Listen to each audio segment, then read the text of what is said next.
வணக்கம். மீண்டும் மற்றும் ஒரு உண்மை நலசல் நிகழ்ச்சியினூடாக சந்தித்திருக்கின்றோம்.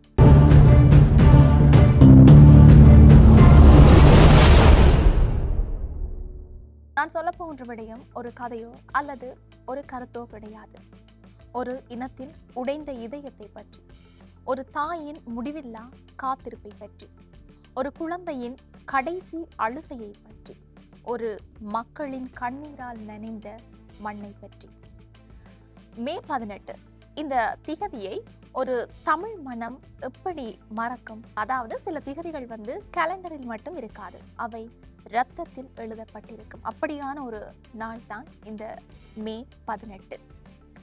அந்த நாளில், அதாவது அந்த மே 18 வானம் கூட அமைதியாக இருக்கவில்லை, மண் கூட சிவந்திருந்தது, கடல் கூட கண்ணீர் சுமந்தது. முள்ளிவாய்க்காலில் ஆயிரக்கணக்கான மக்கள் உயிருக்கும் மரணத்திற்கும் நடுவில் நின்று கொண்டிருந்தார்கள். ஒரு தாய் தன்னுடைய குழந்தையை மார்போடு கட்டிப்பிடித்து கொண்டு ஓடுகிறாள். அவளுக்கு தெரியவில்லை எங்கே பாதுகாப்பு இருக்கிறது என்று. ஆனால் அவளுக்கு தெரியும், என் பிள்ளை மட்டும் உயிரோடு இருக்க வேண்டும் என்று. ஒரு குழந்தை அழுகிறது, அம்மா பசிக்கிறது. ஆனால் அந்த அம்மாவிடம் தர உணவு இல்லை, அவள் கண்ணீரை தவிர.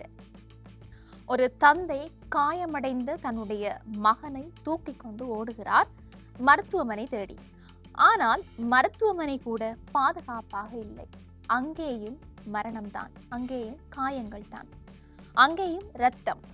அந்த நாட்களில் மரணத்துக்கு கூட ஓய்வு இருக்கவில்லை. பகலும் பயம், இரவும் பயம். தூங்கினால் உயிரோடு எழுவோமோ என்ற ஒரு பயம். முள்ளிவாய்க்காலில் மக்கள் என்ன செய்தார்கள் தெரியுமா? மண்ணை தோண்டினார்கள், அதிலே குழந்தைகளை படுக்க வைத்தார்கள். ஏன் தெரியுமா? தங்களுடைய குழந்தைகளை காப்பாற்றுவதற்காக. ஒரு தாய் தன் குழந்தையை மண்ணுக்குள் மறைக்க வேண்டிய நிலை, அது மனித வரலாற்றின் மிகப்பெரிய சோகங்களில் ஒன்றுதானே. அந்த நேரத்தில் ஒரு குழந்தை தன் அம்மாவை இழந்தது. ஒரு அம்மா தன் மகனை அல்லது மகளை இழந்தார். ஒரு பெண் தனது கணவரை தேடினாள். ஒரு அண்ணன் தன்னுடைய தங்கையை தேடினான். ஒரு குடும்பம் முழுவதுமாக மண்ணோடு கலந்திருந்தது. இன்று வரை பல தாய்மார்கள் வாசலில் காத்திருக்கிறார்கள். ஏன் தெரியுமா?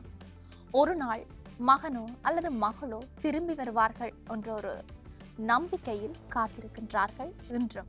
அந்த நம்பிக்கைதான் தற்போது வரை அவர்களை உயிரோடு வைத்திருக்கிறது அப்படின்னு சொல்லியும் சொல்லலாம். ஒரு தாய் சொன்ன வார்த்தை உலகத்தை உடைக்கக்கூடியது. என் மகன் இறந்திருந்தாலும் பரவாயில்லை, அவன் எங்கே இருக்கின்றான் என்று மட்டும் சொல்லுங்கள் என்று ஒரு தாயின் வாயிலிருந்து வந்த ஒரு அவல குரலாக இருக்கின்றது. அந்த கேள்விக்கு இன்னும் பதில் கிடைக்கவில்லை. உலகம் அப்போது பார்த்ததா? அந்த குழந்தைகளின் அழுகையை கேட்டதா என்ற கேள்வி பலர் மத்தியிலும் எழுந்திருக்கிறது. அந்த அம்மாக்களின் குரலை உணர்ந்ததா உலகம்? அல்லது எல்லோரும் அமைதியாக பார்த்து கொண்டிருந்தார்களா? போர் முடிந்தது என்று சொன்னார்கள், ஆனால் யாருடைய மனதில் முடிந்தது? குழந்தையை இழந்த தாயின் மனதில் முடிந்ததா? கணவரை தேடி இன்னும் அழும் மனைவியின் மனதில் முடிந்ததா? தந்தை இல்லாமல் வளர்ந்த அந்த குழந்தையின் மனதில் முடிந்ததா? சொல்வார்கள், பழையதை மறந்து விடுங்கள். ஆனால் எப்படி மறப்பது?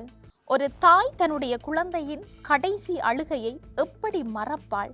ஒரு மனிதன் தன்னுடைய குடும்பம் சிதறிய நிலையை எப்படி மறப்பான்? முள்ளிவாய்க்கால் என்பது ஒரு இடம் மட்டுமல்ல, அது உடைந்த கனவுகள், அழிந்த குடும்பங்கள், நிறுத்தப்பட்ட குழந்தை பருவங்கள், சொல்ல முடியாத வேதனைகள் என்று சொல்லி பல இருக்கின்றன.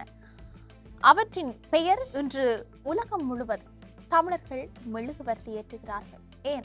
ஏனென்றால் அந்த உயிர்கள் இருளில் மறைந்து விடக்கூடாது என்றுதான் மெழுகுவர்த்தி ஏற்றுகிறார்கள். அந்த நினைவுகள் அழிந்து விடக்கூடாது. ஒரு மெழுகுவர்த்தி ஏற்றும் போது அவர்கள் நினைப்பது தாயை இழந்த குழந்தையை, குழந்தையை இழந்த தாய், காணாமல் போன மகன், காயமடைந்த மக்கள், பெயரில்லாமல் புதைக்கப்பட்ட உடல்கள்.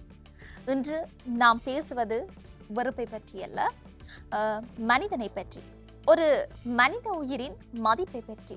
ஒரு குழந்தை எந்த இனத்தைச் சேர்ந்ததானாலும் அதனுடைய அழுகை ஒரே மாதிரி தான் இருக்கும். ஒரு தாயின் கண்ணீர் எந்த மொழியில் விழுந்தாலும் அதன் வேதனை ஒரே மாதிரி தானே இருக்கும். இந்த உலகம் நினைவில் வைத்திருக்க வேண்டியது, போர் யாரையும் வெல்ல வைக்காது. அது எல்லோரிடமிருந்தும் ஏதோ ஒன்றை பறித்து கொண்டு போகும் என்பதை மட்டும்தான் இன்று நாம் உறுதியெடுக்க வேண்டும். அதாவது இனி எந்த குழந்தையும் இப்படி பயந்து வாழக்கூடாது, எந்த தாயும் இப்படி கதறக்கூடாது, எந்த இனமும் இப்படி பயப்படக்கூடாது என்பதை மட்டுமே. முள்ளிவாய்க்காலில் உயிரிழந்த அந்த ஆயிரக்கணக்கான மக்களுக்கு எங்கள் கண்ணீர் அஞ்சலி, எங்கள் தலைவணக்கத்தையும் நாங்கள் தெரிவித்துக் கொள்கின்றோம்.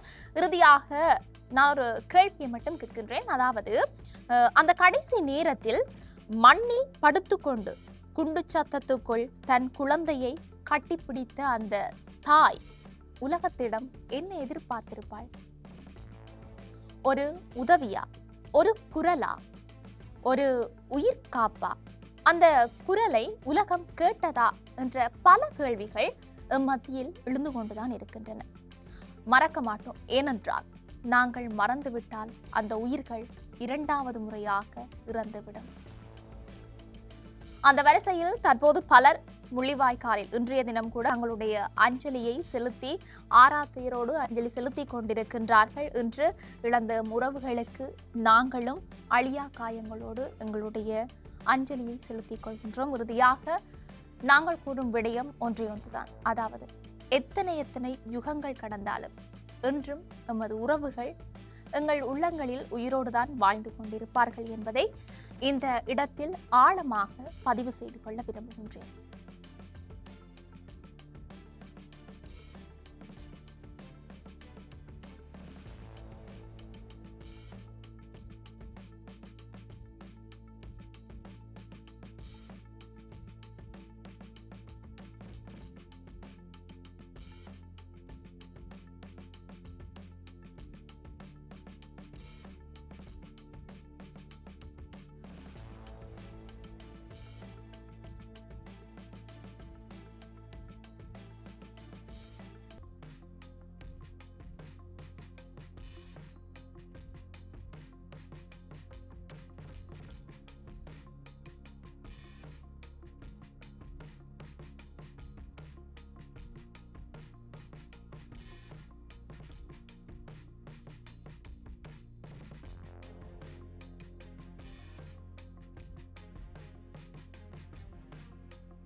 இப்படியான சூழ்நிலையில் இன்னும் என்னெல்லாம் நடக்கப் போகின்றது என்று நாங்களும் பொறுத்திருந்தே பார்க்கலாம். ஒன்றைய நாள் எவ்வாறு அமையப் போகின்றது என்று நாங்களும் பொறுத்திருந்து பார்க்கலாம். மீண்டும் மற்றொரு பதிவினூடாக சந்திக்கலாம். வணக்கம்.